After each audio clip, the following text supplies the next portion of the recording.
Fulham have made another bid for Scott McTominay, offering £23 million for the Manchester United midfielder.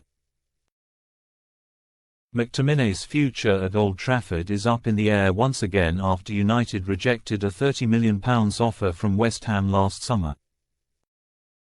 A year on, it's understood that United will listen to bids of £25 minus 30 metres for the Scotland international, who has 11 months left on his contract, although United have the option to extend it by another year.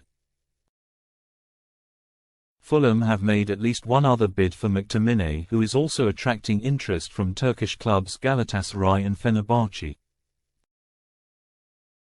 The 27-year-old featured in United's 3-2 win over Real Betis in San Diego in the early hours of Thursday.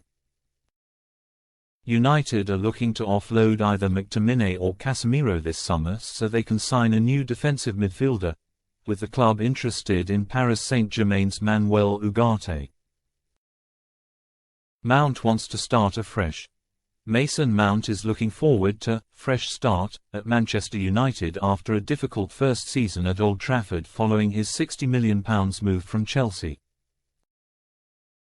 Mount made just 20 appearances and 8 starts, largely due to a calf injury suffered in November. Now the 25-year-old midfielder is determined to make up for lost time. "I definitely feel this is a fresh start," he said at United's base in Los Angeles. "I'm in a really good position at the moment, so I can't wait to get on that pitch and try to do the best I can. I'm really looking forward to it. I feel strong, I feel fit, so we'll keep going and keep working hard." Asked what he wants to achieve this season, Mount added, "A lot as a group and individually. We know what we can do and we showed it at the end of last season. We definitely have a group that can win trophies, and that's the most important thing. We'll keep trying to do that and stay focused on that goal because this is Manchester United and we need to set the bar as high as we can. We know how high the bar is and now it's time for us to perform, but we're ready for it. As many trophies as we can get and win as many games as we can. That's our focus throughout the whole group. We're definitely on the same page. United's hierarchy are charged up.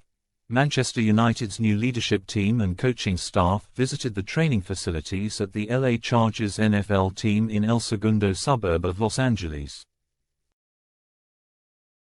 New Chief Executive Omar Berrada, Sporting Director Dan Ashworth, Club Director Sir Dave Brailsford and Technical Director Jason Wilcox led the delegation along with United's Chief Operating Officer Colette Roche. United boss Erik ten Hag was also given a tour of the state-of-the-art facility with his new assistant coaches Ruud van Nistelrooy and René Haake, and goalkeeper coach Jal ten Rouwelaar. They were joined by new first-team coach Andreas Jorgensen on his first day on tour after leaving his role at Lillestrøm in Norway to join United staff.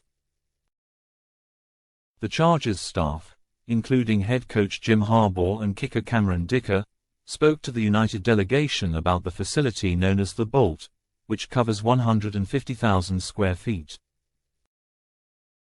United are hoping to gather information as they begin a £50 million upgrade of their Carrington training complex.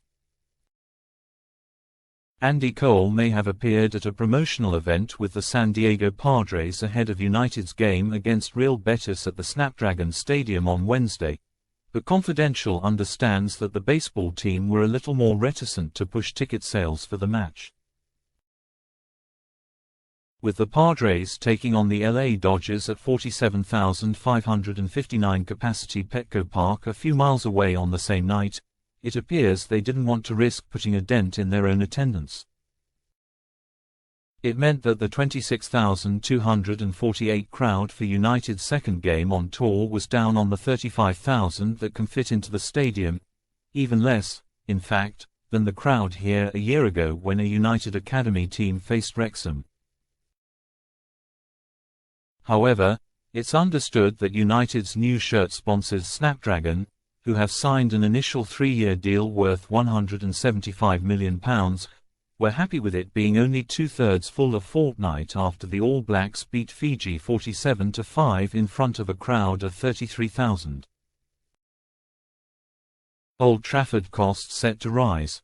Plans to rebuild Old Trafford at a cost in excess of £2 billion would mean Manchester United would be paying twice as much as Tottenham for a new stadium, even allowing for the inflation of construction costs. A new survey estimates that the Tottenham Hotspur Stadium cost the equivalent of £1 billion when it was constructed in 2019, and the two next most expensive arenas, West Ham's London Stadium, which was built for the 2012 Olympics, and Arsenal's Emirates Stadium, which opened in 2006, cost less than £500 million. With United hoping to build a new Old Trafford by 2030 if the project is financially viable, the increasing cost of construction and materials could push the final figure closer to £5 billion. Both Real Madrid and Barcelona overspent on renovating the Bernabeu and Nou Camp.